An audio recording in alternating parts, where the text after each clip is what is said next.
espiritual.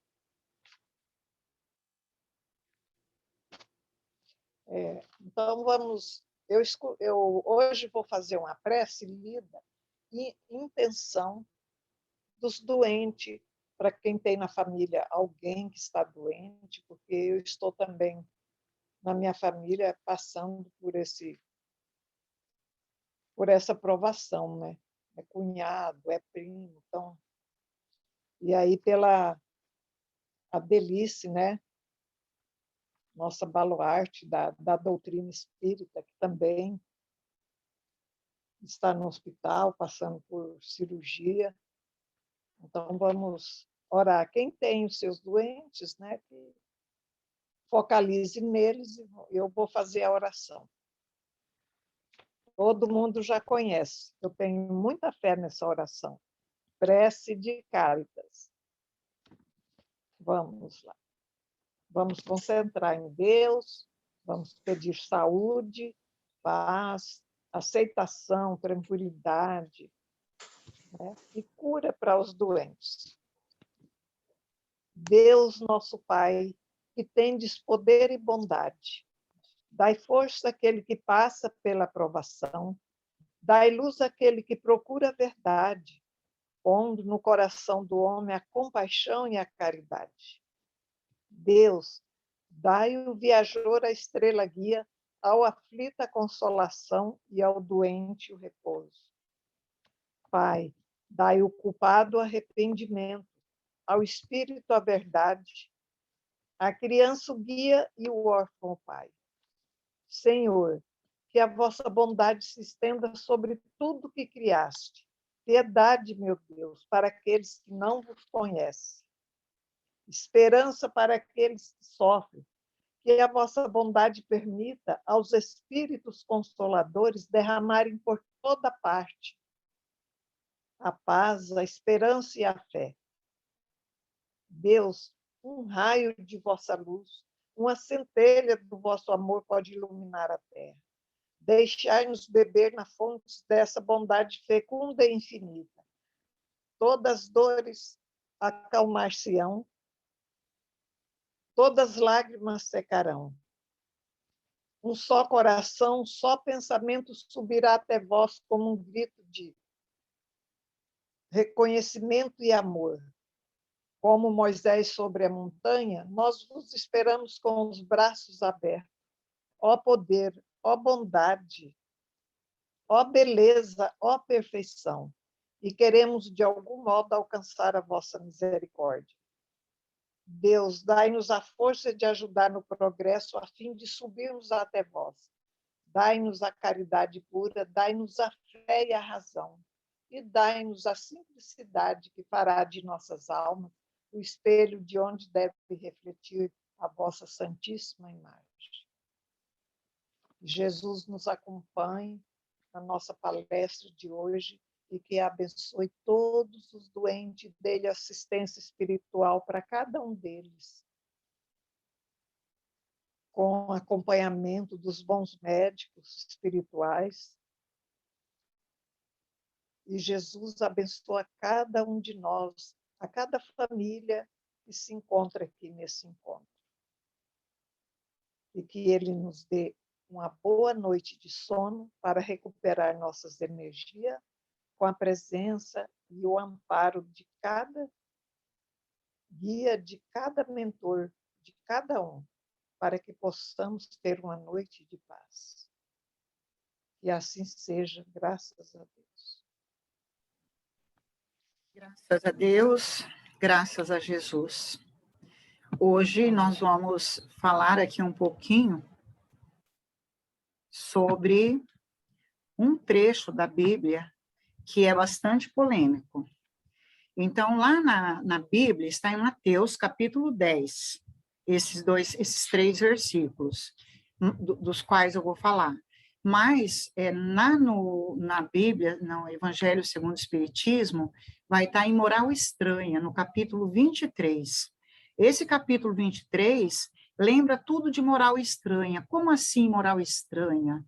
Moral estranha porque é uma parte do Evangelho em que Jesus vai dizer odiar os pais, abandonar pai e mãe e filhos, deixar aos mortos o cuidado de enterrar seus mortos, e não vim trazer a paz, mas sim a divisão.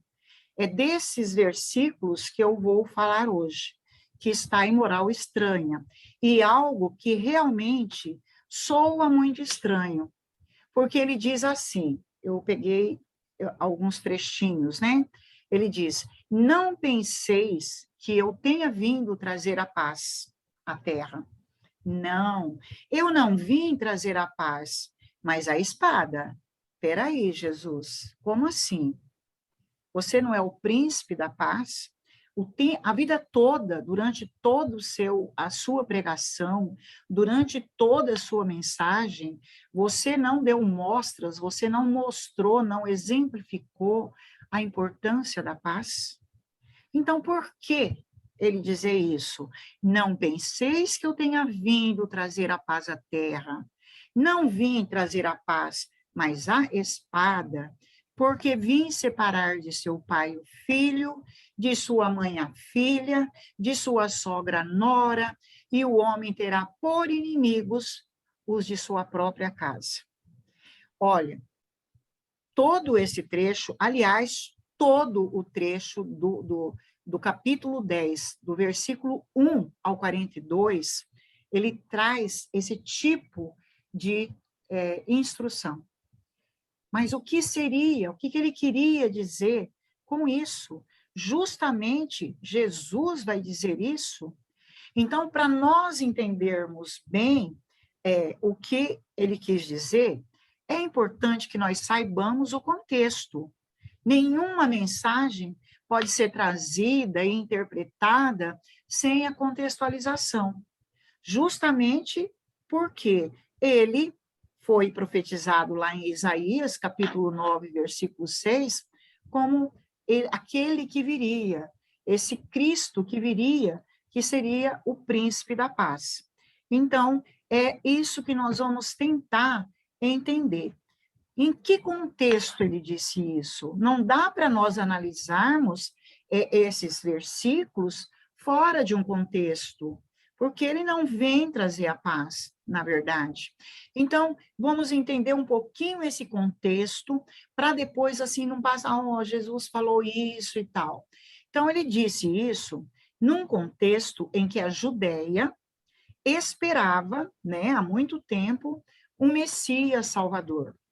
E como Messias Salvador, eles esperavam que esse Messias fosse trazer uma solução para os problemas terrenos, por aqueles problemas que eles queriam ver resolvidos. Mas com base em quê? Com base na paz terrena.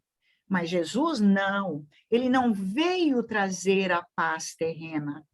A mensagem que ele trazia, na verdade, e que agora ele estava instruindo os discípulos para espalhar essas mensagens, iriam ferir os interesses pessoais, tanto dos judeus como dos imperadores romanos, e mesmo do Império Romano. Porque, à época, quem dominava a região da Judéia eram os romanos, que naquela época o Império Romano dominava tudo, cobrava muitos impostos e dominava tudo. Então, a realidade da comunidade, dessa comunidade, né, tanto dos judeus quanto, né, dos romanos, era de muita crise. Então, havia crise com os líderes judeus da época, porque estava, né, a sua terra estava sob o domínio de Roma, e também havia crise no sistema, num sistema que era conhecido como Pax, com X, Pax Romana, ou seja, paz romana. Essa paz romana era mantida e estabelecida à força da espada. Então, era uma paz que você tinha que se calar, você tinha que concordar, senão você era preso, você era violentado.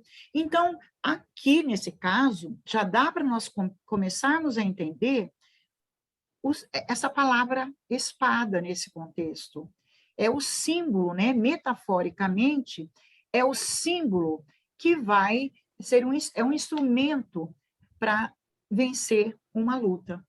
Porque havia aí algo que não batia. A paz que Jesus trazia e que ele pediu para os discípulos anunciar era muito diferente da paz que os romanos e os judeus esperavam. Então, essa paz que ele pedia para os 12 discípulos anunciar, ia romper com os padrões estabelecidos do reino da terra. Nossa, ia causar muita confusão, ia causar divergência, gente iria morrer, esses personagens, esses 12 discípulos seriam perseguidos. Então, como um pai que manda um filho para uma empreitada, esse pai aconselha, ele também fez isso com os discípulos. E em que momento que ele fez isso com os discípulos? É um momento em que ele instruía, que ele dava orientação a esses 12 discípulos. Nesse momento que ele pedia para os discípulos irem às cidades e divulgar a sua palavra, ele também lhes dava autoridade para expulsar espíritos imundos e curar doenças e enfermidades em geral. Mas, acima de tudo, pregar a mensagem. Qual mensagem que ele pedia para pregar incessantemente? O reino dos céus está próximo. Então, era uma mensagem que ele precisava que os discípulos espalhassem. O reino dos céus está próximo. Até porque, se dissesse o reino da terra, ia piorar mais a situação. Agora, imagina, no momento em que o homem ainda está cego, né, e ainda não ouve, e não tem ouvidos para ouvir a palavra de Deus, isso tudo ia causar um certo espanto. Mas para que ele queria preparar esses discípulos? No contexto, ele queria preparar, naquele momento que ele viu que os discípulos estavam preparados, ele já tinha passado a mensagem para os discípulos, e eles teriam que sair pelas cidades de Israel pela primeira vez. Foi a primeira missão, foi a primeira comissão que ele formou para espalhar essa mensagem. Então, esses discípulos, naquele momento em que ele citou essa mensagem, essa fala, não vim trazer a paz, mas a espada, eles tinham aí uma importante missão, mas também muito difícil, de pregar a palavra de um reino desconhecido. Gente, tudo que é desconhecido causa espanto, nos ameaça, não é bem-vindo. Aí ele diz assim para os discípulos, nesse contexto, é aquele contexto que ele diz assim, olha, eu estou enviando vocês como ovelhas no meio dos lobos. Então, veja, é aquele pai que orienta os seus filhos. Eu estou, cuidado, vai com calma. O que espera vocês não é muito fácil, porque eu estou enviando vocês como ovelhas no meio de lobos. Portanto, sejam astutos como as serpentes e sem malícia como as pombas.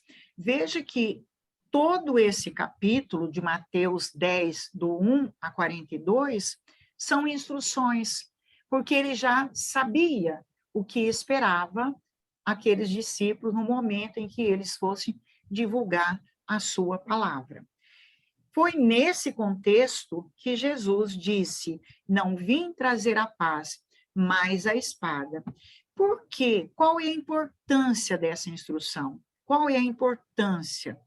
Então, o povo judeu, mesmo vivendo sob o domínio de Roma, eles estavam contrariados com isso. Mas mesmo sob o domínio de Roma, existia um negócio chamado sinédrio. Esse sinédrio é como se fosse uma Suprema Corte dos judeus, um tribunal, um alto tribunal, onde se reuniam aquelas pessoas que entendiam da lei de Moisés, que sabia as leis de Moisés de cor e salteado, que sabia tudo da Bíblia, que sabia tudo do Novo Testamento. Então, esse sinédrio, que era composto por essas pessoas que sabiam tudo sobre o Velho Testamento, também poderia servir aí de uma ameaça para aqueles seus discípulos. Por isso ele diz: eu vou enviar vocês aos lobos. É como se eu estivesse enviando ovelhas no meio de lobos.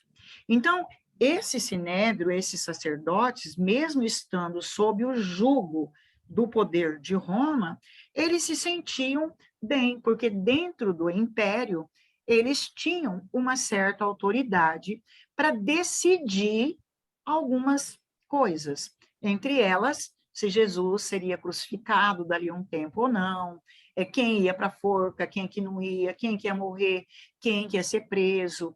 Então, era como se esse sinédrio fosse representado ali pelos guardiões das leis mosaicas, ou seja, do evangelho antigo, do Velho Testamento.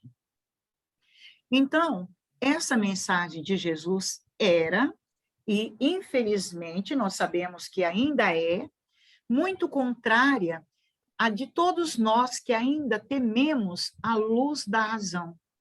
Porque essa luz da razão vai dar vistas aos cegos.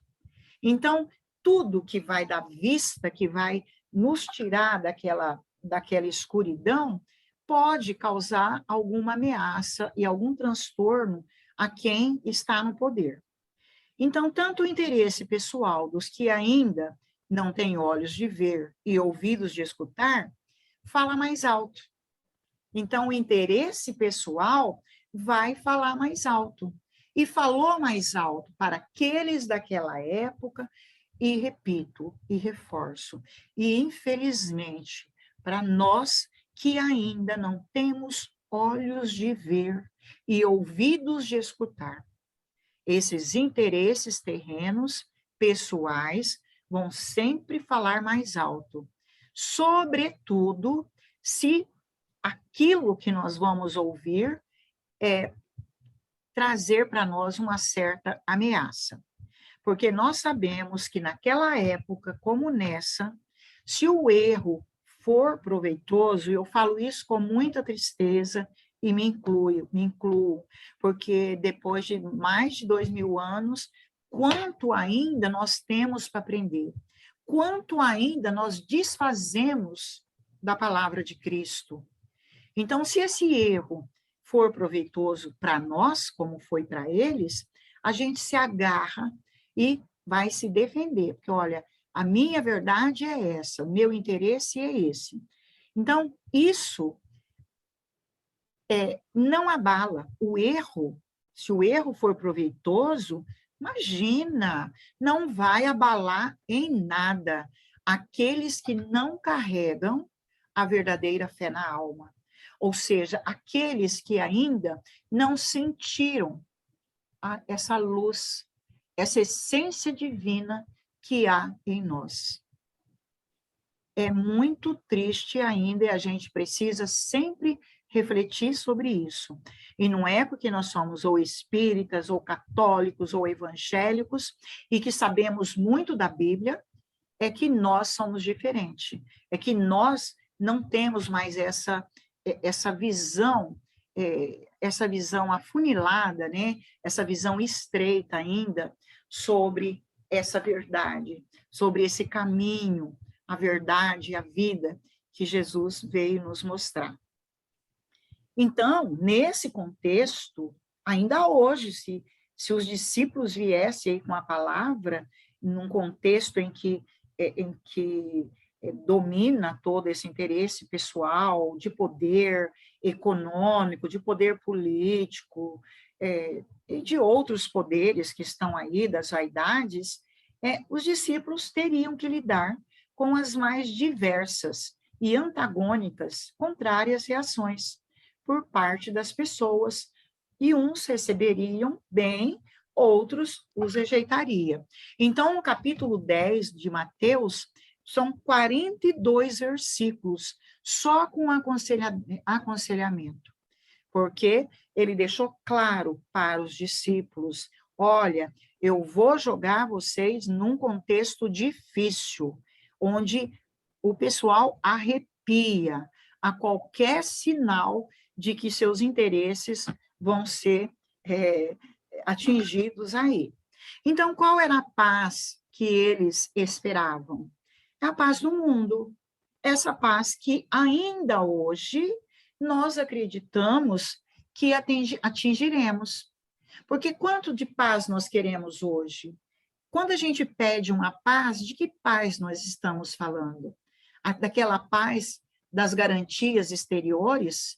Por exemplo, eu quero uma vida sem luta, só de glória, sem problema de saúde física, nem mental. Eu não quero ter problema com as finanças, eu quero ter dinheiro para pagar minhas contas, mas eu também quero ter dinheiro para o meu lazer, para passear, para ter grandes prazeres, ao máximo, porque essa vida é curta. Esse materialismo, eu sou muito materialista, a vida acaba com a morte. Então, todas as pessoas que querem usufruir de todos os prazeres terrenos é porque não acredita na vida pós-morte, é porque não acredita na eternidade do espírito.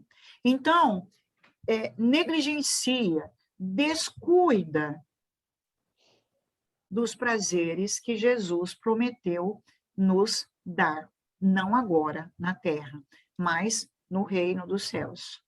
Então, tudo isso que a gente, nessa ansiedade que a gente fica buscando, essa satisfação da alegria da curtição, da fama pela vaidade, desse desejo de estar rodeado de empregados, de servos, numa vida tranquila, com a chinela havaiana lá deitado numa praia, tomando um refrigerante ou uma cervejinha. Não, essa é a paz do mundo. E aí fica a reflexão, ainda é essa paz que queremos? Nós já entendemos que existe a paz do mundo e a paz de Jesus? Ou ainda não entendemos? Claro que muitos não entendemos ainda, né, pessoal? A gente precisa, como Santo Agostinho, fazer aí, né, uma retrospectiva, uma reflexão de quem somos nós. Então, quando ele diz, não penseis que eu tenha vindo trazer a paz, não vim trazer a paz, não, eu vim trazer a espada, é porque ele sabia, segundo Emmanuel, no livro Em Vinha de Luz, vai dizer que naquele contexto, como ainda há hoje, eu friso, há ímpios, caluniadores e criminosos que são indiferentes à paz de Cristo, à palavra de Cristo, e que desfrutam a paz do mundo. Aí eu fico, meu Deus, como Deus é injusto, fulano faz isso de errado, faz aquilo de errado, e tem tudo aquilo que eu gostaria de ter. Mas espera aí, eu gostaria de que o quê? Não caiu ainda a ficha de que a paz de que Cristo falava não era essa paz onde há ímpios, caluniadores, criminosos e indiferentes que desfrutam dessa paz do mundo, e sentem-se triunfantes, venturosos e dominadores do século, né? E que mostra, e que ostenta, e que está feliz, e que causa inveja, e que nós, né, na nossa imperfeição, por causa dos nossos inimigos interiores, porque por causa dessas ervas daninhas, que enquanto nós dormíamos, foram espalhadas no meio da boa sementeira, nós vamos invejar, vamos desejar toda aquela riqueza, essa paz que o outro, criminoso muitas vezes, indiferentes à palavra, e que desfruta dessa paz. Por quê? O mundo me diz que a ignorância endinheirada, a vaidade bem vestida e a preguiça inteligente sempre dirão que seguem muito bem. Então, toda pessoa que ainda é ignorante da palavra de Cristo, da paz que Jesus veio anunciar, vai achar que estou muito bem, ainda vai dizer graças a Deus.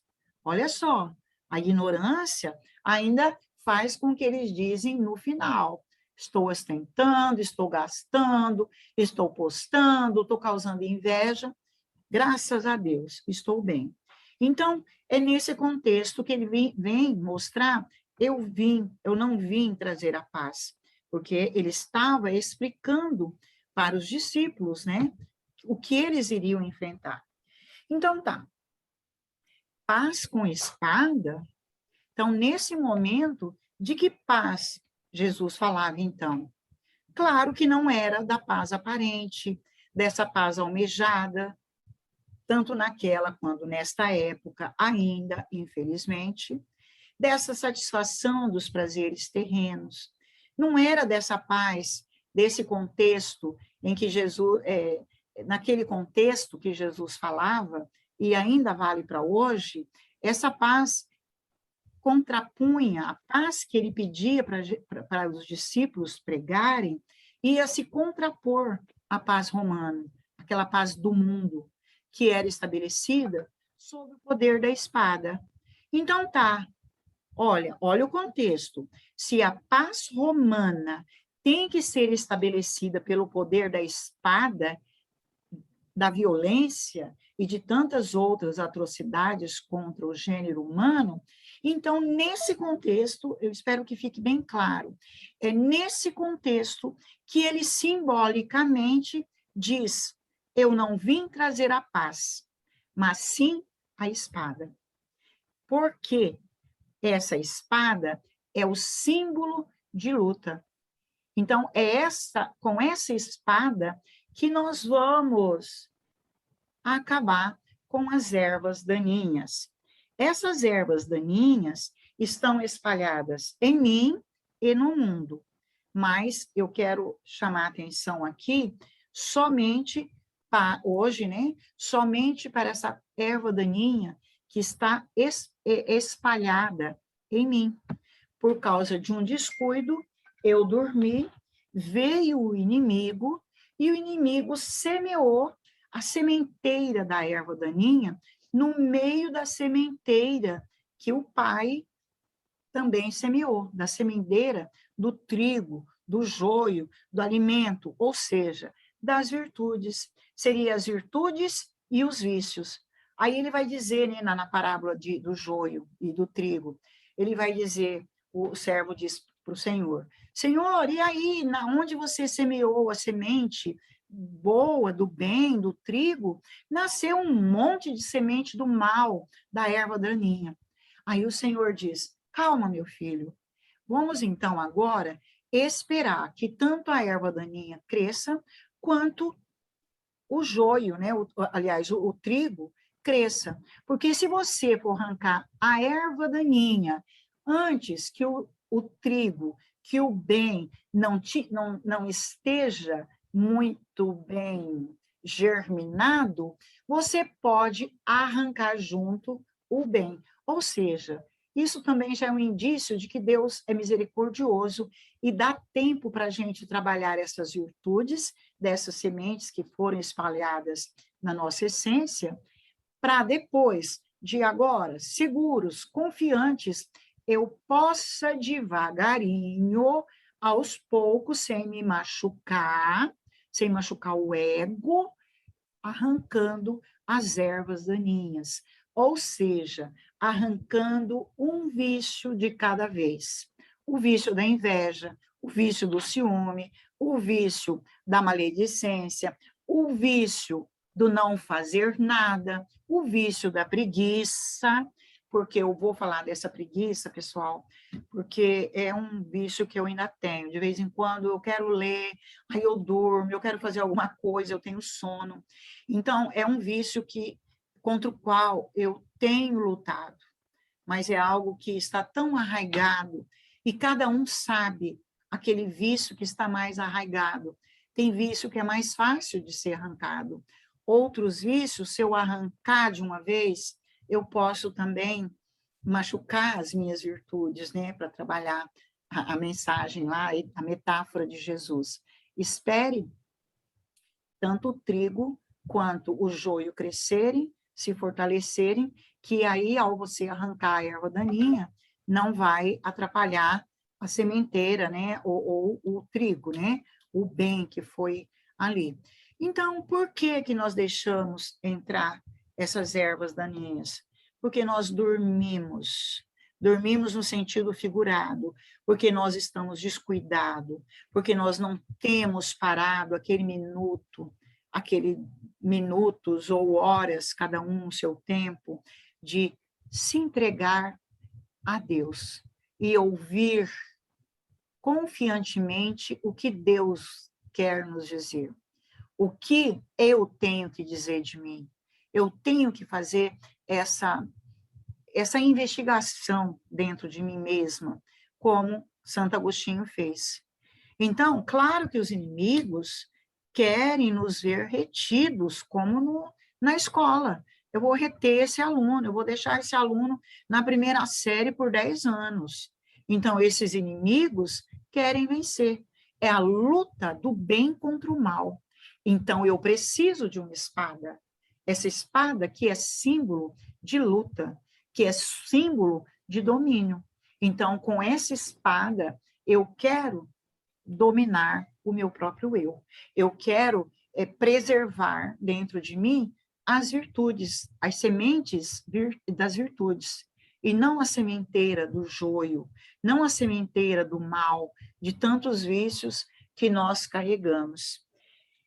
E muitas vezes nós precisamos entender, porque ele diz lá que o homem terá por inimigos os da sua própria casa. Exatamente, porque é nesse fogo, é nesse forjar, né, no fogo que aquele ferro duro é forjado, ou seja, ele fica maleável. Então, nesse fogo que ele coloca, nessa dificuldade, o joio, o trigo dentro de mim, é que nós vamos ser forjados. Então, é sobre essa paz que nós precisamos repensar, essa paz de Cristo, não como algo que dependa de recursos exteriores, mas que dependa de recursos interiores, do meu desejo de ser melhor, do desejo de arrancar, de exterminar as ervas daninhas para superar tudo aquilo que vai me causar mal no reino do céu. Eu devo devagarinho nessa vida, e Deus dá tempo para isso, em cada tempo, em cada eternidade, nem que seja uma eternidade, que eu possa ir diminuindo, minimizando todos esses vícios, preguiça, inveja, ciúme, egoísmo, né? Que dizem que o orgulho e o egoísmo é o pai de todos os outros vícios. Então, os inimigos das nossas circunstâncias não moram fora de nós. É errado quando nós falamos, não fiz isso porque meu pai não deixou, não fiz aquilo porque minha mãe me proibiu, eu não estudei porque meu marido me proibia, eu não fiz mestrado porque meu marido ficou doente na época de eu fazer. Não, faltou esforço, porque tem aquela frase da Bíblia também, pedis e obtereis, buscai e achareis. Então, eu preciso me movimentar. E, muitas vezes, eu me acomodo transportando essa culpa para terceiros. Então, eu terceirizo todo aquilo que eu deixei de fazer. Mas não, nós temos a nossa individualidade. Não tem por que terceirizar nenhum processo de acomodação que nos levou a estaticidade, a esse paradeiro, né? Então, os recursos que porventura adquirimos não é o grande embate, nem as circunstâncias e nem as pessoas. Então, não foi falta disso, não foi falta de recurso, não foram as circunstâncias, não foram as pessoas, de jeito nenhum. É a maneira interior como lidamos com as pessoas. Então, o que podemos compreender? Não vim trazer a paz, mas a espada. Essa espada é o símbolo que Jesus nos propõe e propôs também aos discípulos, porque é para que nós liberássemos ou livrássemos da paz enganosa. É preciso que nós lutemos com todas as forças com essa espada simbólica para vencer essa luta. Paz enganosa versus paz de Cristo. Então, é dessa paz aparente que nós temos que nos livrar. Dessa paz com a qual nós estamos acostumados, não sei há quantos milênios, e que vivemos encantados neste mundo, neste universo. Esse encantamento, como se fosse um feitiço lá da Branca de Neve, tem que ser quebrado. Como foi quebrado o encantamento lá da Branca de Neve com o beijo do príncipe.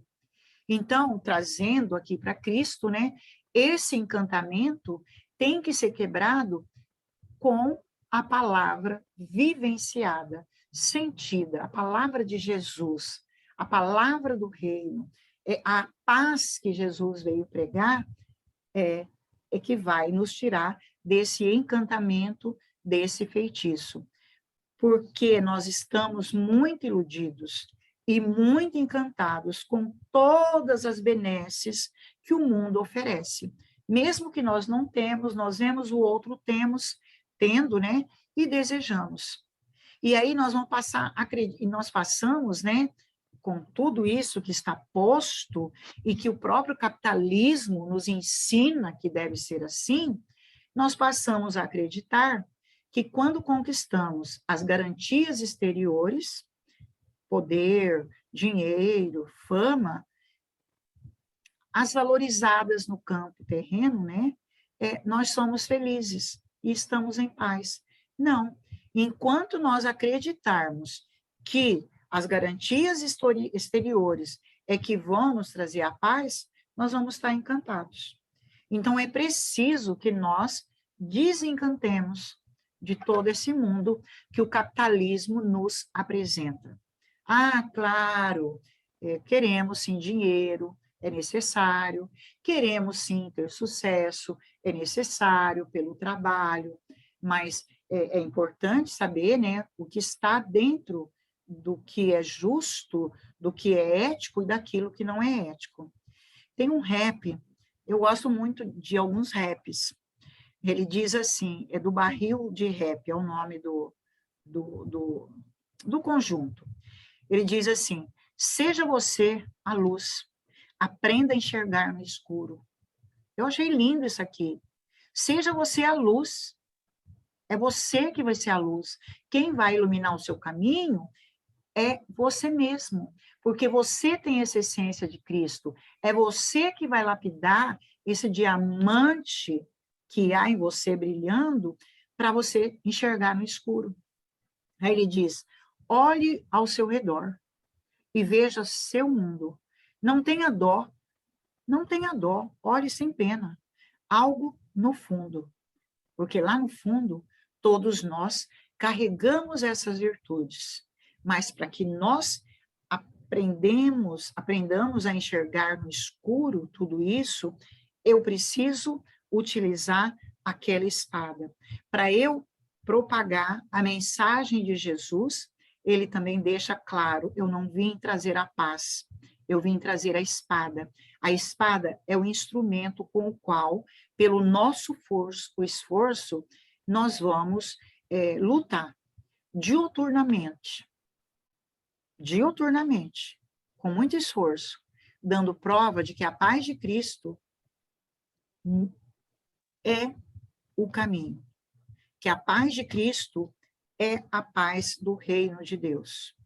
Então, não tem como nós não pensarmos, será que eu não estou negligenciando a oportunidade de usar essa espada simbólica para combater as más tendências primitivas que nós carregamos e que são muitas?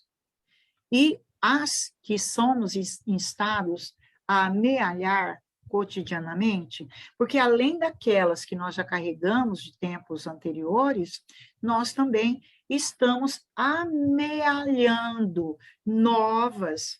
Em vez da gente resolver alguns problemas, a gente busca ainda mais problema. Então, nós precisamos atacar tudo isso que não é virtude, toda a erva daninha que há em nós, atacando com a espada. Já, será que não amadurecemos o bastante para discernir o certo do errado? Deus não pediu para a gente só arrancar as ervas daninhas quando o trigo tivesse crescido e já tivesse sustentação suficiente para não ser arrancado? Será que nós ainda, depois de 2021 anos, nós ainda não sabemos o que é certo e o que é errado e fazer as melhores escolhas?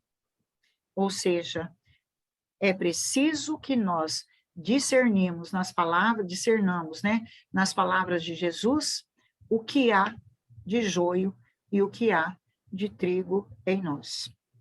Então, é uma reflexão, eu passei um pouquinho aí do tempo, gente, mas nesse momento, ainda envolvidos nessa reflexão, vamos agradecendo a Deus por mais esse momento de estudo. O estudo sempre é conhecimento, e conhecimento sempre representa uma luz na escuridão, porque ele vem trazer luz à ignorância. Então, sejamos a luz que ilumine o caminho, o nosso caminho. Vamos, então, aí pedindo a coragem e a graça de Deus para que nós enfrentemos com muita vontade, com muito desejo, tudo aquilo que é preciso tirar de dentro de nós. E vamos aqui também elevando, né, o nosso pensamento e vibrando pelos doentes, por todos os doentes do mundo inteiro. Mas também cada um mentalizando aqueles doentes, seus familiares, seus amigos que estão nos hospitais, dando força aos seus familiares, entendendo que nem todo sofrimento, que o sofrimento é também para para revelar esse diamante, é para lapidar esse diamante que ainda temos em nós, chamado vida, essa vida terrena, para a qual nós nascemos e na qual precisamos aprimorar as nossas virtudes. Que Deus esteja conosco e assim seja. Pessoal, conforme eu disse no grupo, eu agora vou passar a palavra para o Jairo, que é o presidente da casa. Quem precisar sair, fique à vontade, tá? Muito obrigada pela presença. Mas agora nós precisamos conversar sobre o retorno. Foi um retorno muito esperado, muito desejado, graças a Deus, graças à ciência, graças à medicina, e tudo isso, sob o comando de Jesus, foi possível em pouco tempo, e nós estamos aí podendo retornar às atividades normais dentro de alguns esquemas ainda de segurança. Então, é sobre isso que eu gostaria agora que o Jairo vai conversar com vocês. Cadê o Jairo? Que eu não estou vendo. Peraí. Cadê o Jairo? Não estou vendo o Jairo. Será que ele caiu? Ah, está aqui. Está em Laurinda, Jairo, desculpa. É que está Laurinda, fiquei lendo só o nome. Então, Jairo, eu passo a palavra para você, e aí nós vamos discutir rapidamente sobre essa volta. É importante que todos vocês opinem, dê sua opinião. Sim, por que não, tá? Vamos lá, Jairo. Boa noite a todos presentes. Então, o que acontece? Tem muitas casas que estão voltando às atividades, e a gente também não poderia ser diferente. Nós fomos